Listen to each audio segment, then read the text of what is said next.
we are an important country around the world. How can we let other countries leave us out of the negotiation? That should not be happening. That's embarrassing.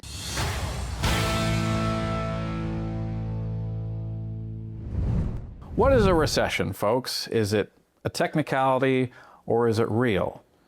Joining us to talk about this, other questions, and interactions she's had in committee is one of the rising stars on the Conservative Caucus, Sandra Cobena. Sandra, thank you for joining us on Northern Perspective. Thank you for having me. So you are a relatively new member of Parliament. Let's just say you door knocked your way to victory in your riding, much like our own MP Ned Curick. We call it brute forced your way into Parliament. Yes. So before we get into any of the financial questions, tell us a little bit about you and how you got involved in politics. So it's a funny question because I actually never wanted to go into politics. And in fact, I grew up with this idea that, politics was a world that was not welcoming to women or to youth or to honest people. And so naturally, as a little girl, I never wanted to go into it. But I came to Canada, immigrated to Canada when I was a teenager, and we came with nothing. And with my parents and my brothers, we worked and we saved, we budgeted, which this government is not good at doing. What's that word? Well, if you want to change your circumstances, then you work and you budget, right? It's not rocket science. And so that's what we did. And we literally went from having to put our clothes in garbage bags to being able to build a future. And so that was lesson number one for me in terms of what I believe in. But then I get into the financial sector and I see how government policies are hurting businesses. And I see, and at the time it was Trudeau, who's called business owners tax cheats.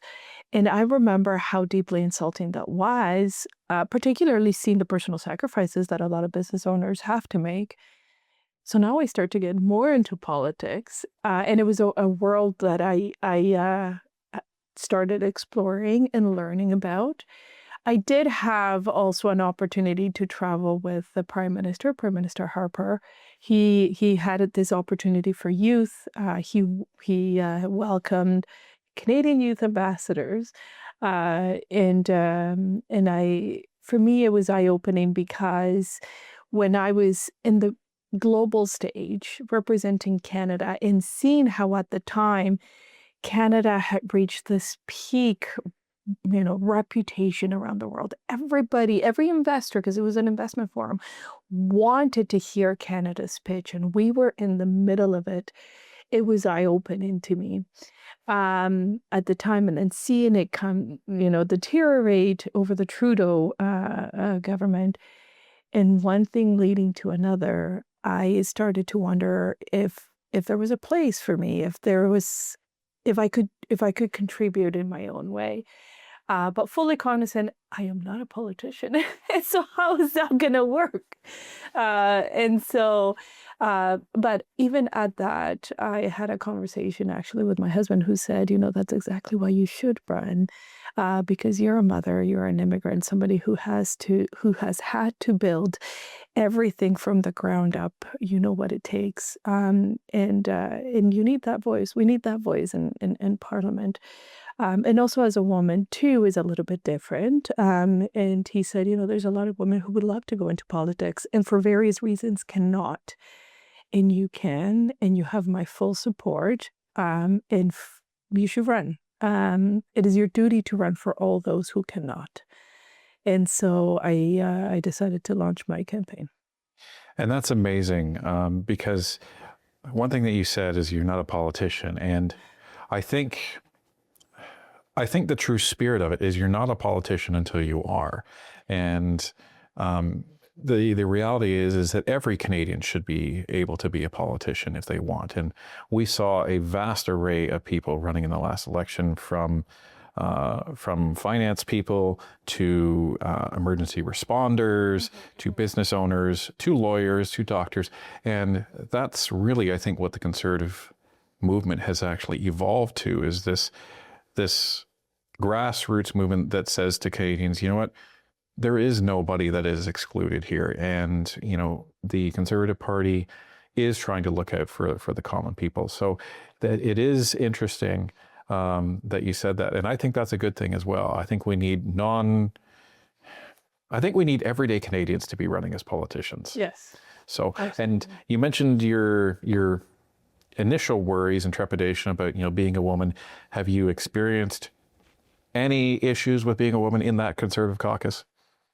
Oh no, not at all. In fact, I've been so surprised to see the the whole community, meaning the caucus, coming around me, not only as a newly elected member of parliament in terms of mentorship and guidance, but also even now that I'm expecting, how everybody's hands on. You know, what do you need? And let's celebrate this. And it hasn't it's been actually beautiful to see like the whole range of support from the Conservative family that really does come together. And so now that we are about to break for the summer, it's bittersweet in that sense because everybody goes to their ridings, and so which is a good thing. It grounds us absolutely, and I love going to my riding. But just having the Conservative family is nice too. Okay, well, let's get into one of the main reasons that you actually came into politics, which is to really dig into the financial aspect of what is going on. Now, as a expert in finance, and we always welcome this skill set on our show because it gives us a little bit of an insight and our viewers into an insight. Are we in a recession? Are we not in a recession? Let's just confirm that once and for all. Yeah. Well, yes, we are in a recession. We are in a recession.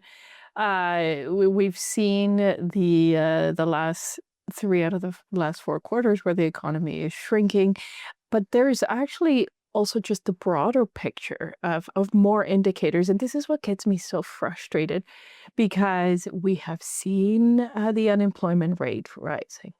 We are seeing business investment decreasing. Now it's 5 consecutive quarters. We are looking at more businesses shutting down than opening up. Like we are seeing a lot of the underlying issues, and yet the government's still trying to, you know, blame it on somebody else, or more recently saying, well, that's a technical recession, not a recession.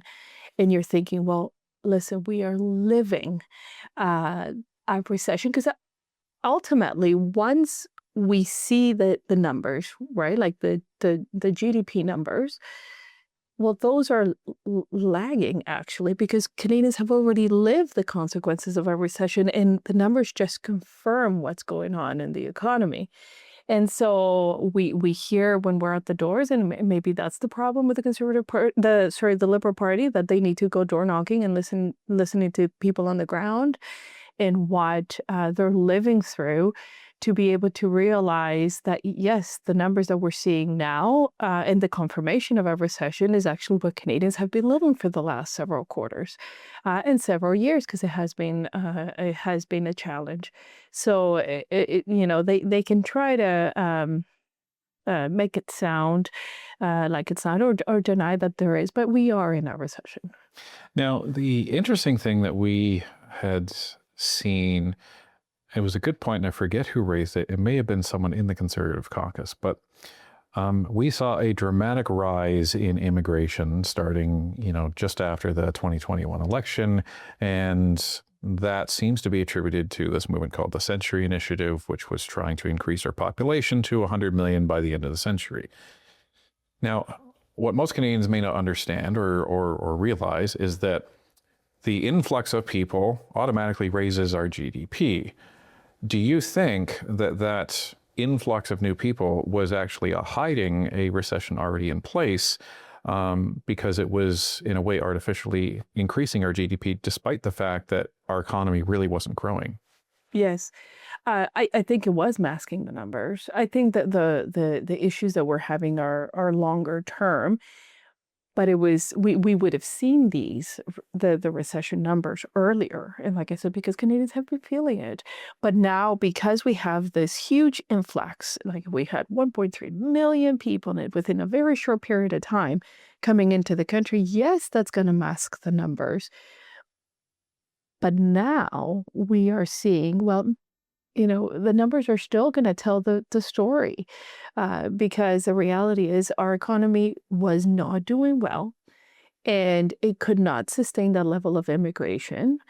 It was going to make a lot of the issues that we were feeling worse, like housing, right? Affordability, the labor market, right?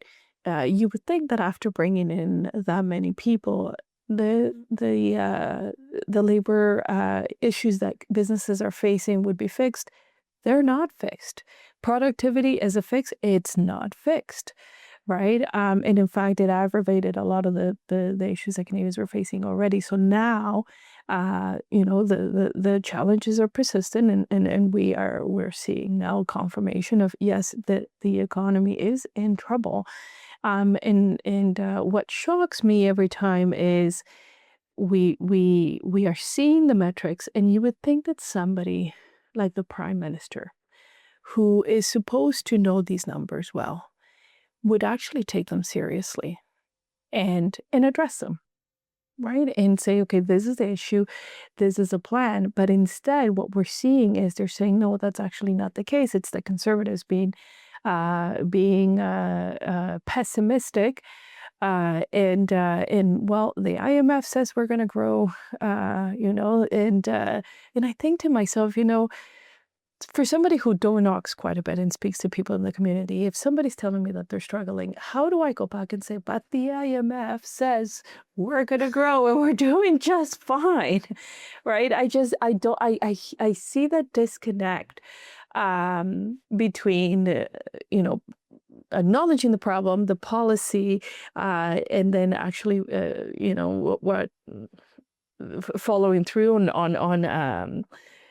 on solutions. But then it doesn't happen, and it's quite frustrating because I feel like we are here to work hard, but we're actually not getting anything done, right? So it's a challenge. Now, the Liberals love to refer to the IMF, which for Canadians, that's the International Monetary Fund. Why do they keep bringing up this body? What are they? So it's the International Monetary Fund, and it's funny because they selectively refer to it, right? So only when they have something slightly positive, because I can tell you, I picked up the issue of the change of definitions. So when the Prime Minister came in the first budget that they tabled. You're talking capital versus OPEX? Yes. Yeah. So they decided to change the definitions of operating expenses and capital investments, of course, because that allowed them to relabel $94 billion of expenses into the investment column. And it goes right along their slogan, right? Like, spend less, invest more. But that was just tweaking the definitions. And so I've been talking about this, and because they love to reference the IMF, I referenced the IMF for them because the IMF too said that the definitions were too broad. And that the PBO also jumped on this, and that independent expert body was needed to police the numbers, because this is a definition that is not used anywhere else in the world. It goes there's different definitions in some other countries, but what Carney and the Liberals have done goes way beyond anything else. And so, but of course, they didn't like it when the IMF was all of a sudden not to be referenced when it wasn't something that was favorable.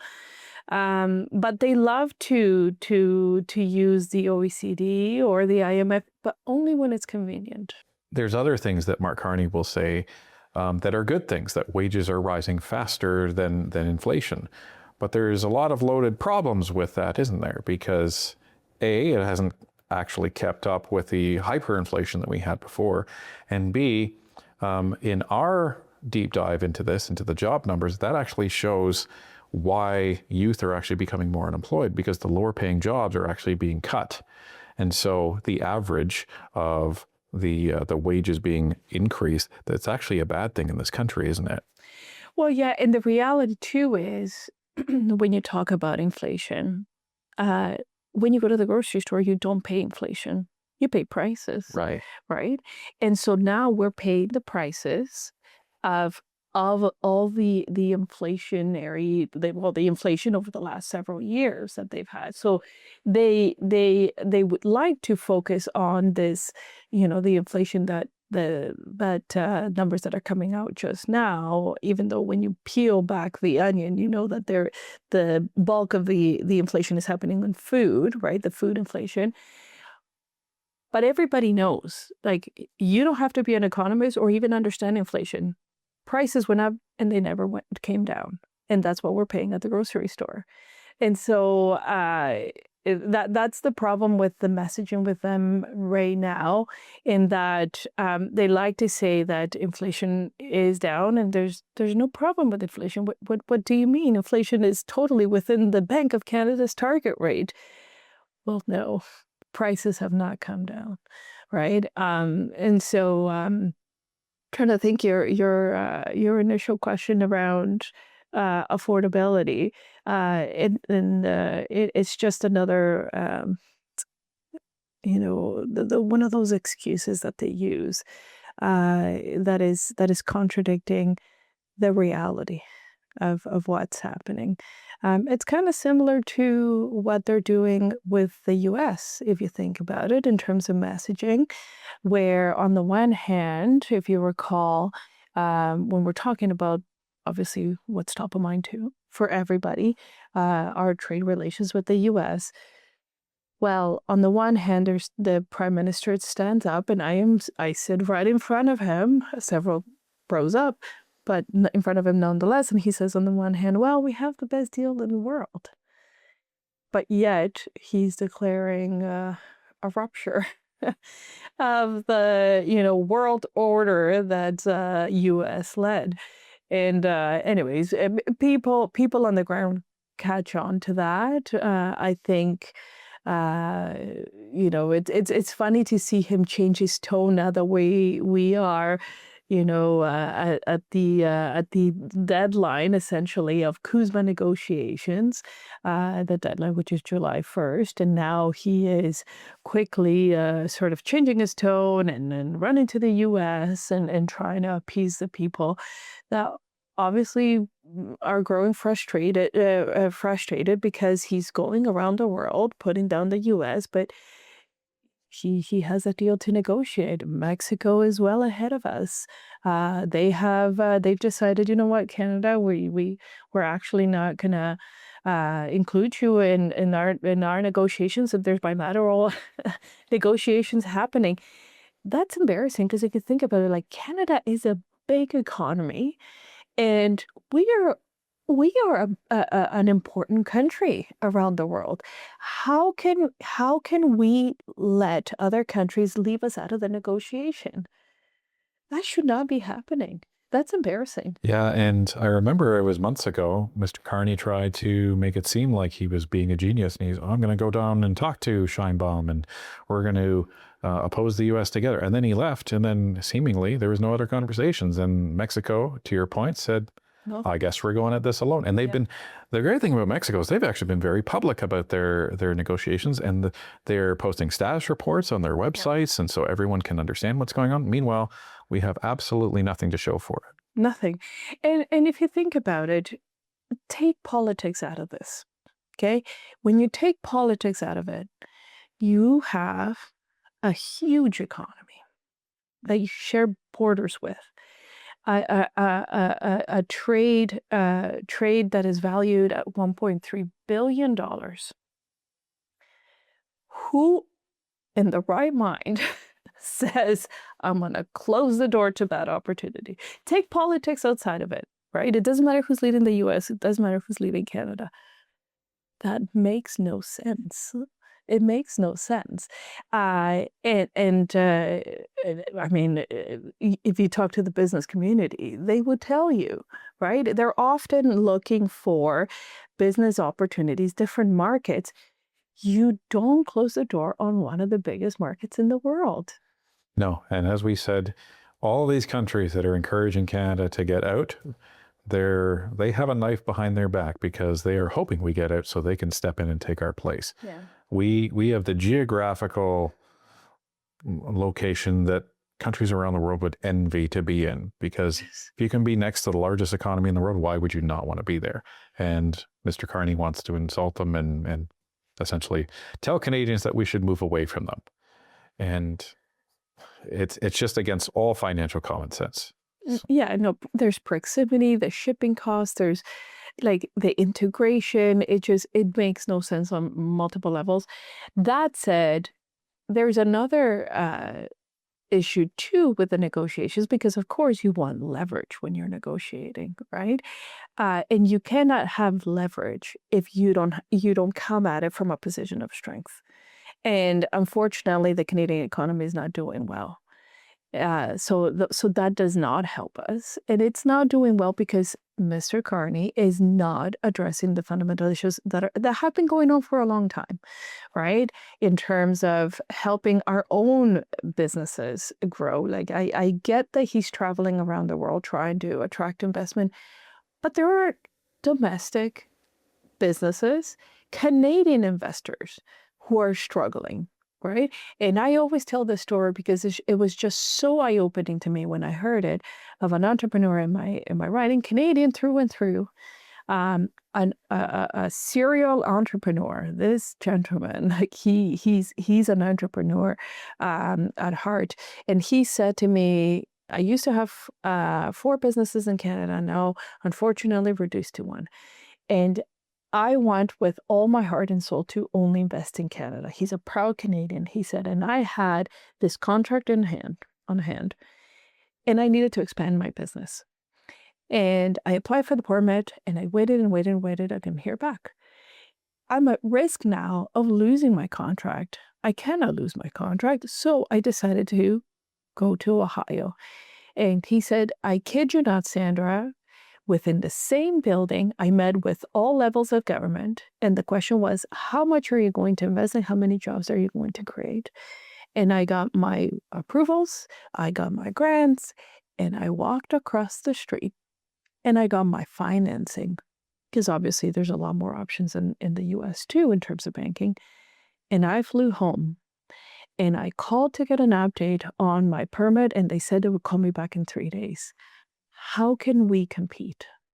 How can we compete? Right? And so that is why we are seeing investment leaving Canada to the US, because it's exactly what he had to do against his own will. And of course, because once you invest in, particularly in a capital-intensive industry, the investment is there, the jobs are there, and they're not coming back. So these are the issues that the Prime Minister is really not addressing, right? It's Canadians that are struggling. I had a roundtable. I've had 2 roundtables now within my riding with businesses that are small to medium-sized businesses that are employing people. And they tell me about the challenges, right? Like even this one within the food and beverage sector, this one lady said to me, and she was in tears, right? These are the stories that the Prime Minister should focus on. She said, I've been running my business for 27 years on Main Street, and I've come to realize I can't do it anymore. I have to either change my business or shut down. 27 years. She's not a new business owner that doesn't know. Like, she's part of the community at that point. And she says, we can't. And particularly for the people in the entrepreneurs in the food and beverage industry, they said they're getting hit,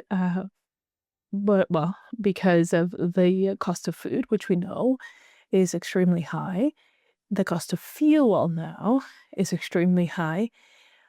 But most people will say, well, but they're greedy, they pass on the cost and they're going to increase their prices. Well, no, they cannot, because we are in an affordability crisis. So they can only charge as much as people are willing to pay. Well, within an affordability crisis, the prices cannot go up. And they're actually absorbing a lot of these costs to be able to keep their doors open. And they're running at a loss. So they're actually being squeezed from both sides. And they're saying, what about me when the prime minister is traveling around the world or giving money to other countries? What about us? 27 years grinding it out, employing people, and I cannot make it. I may not be open next year, this time next year. So I think if the prime minister wants to actually make Canada strong, which is what his slogan says, I think he needs to really focus on domestic issues, on the people who are grinding it out at work, in their businesses, trying to keep the lights on, and address the issues that we have been living actually for more than a decade. And addressing those with if he addresses those, there's no need for grand trips around the world. Because if we become so competitive that an investor cannot help but to invest here, he doesn't need to go on trips. They'll come here. They will come here.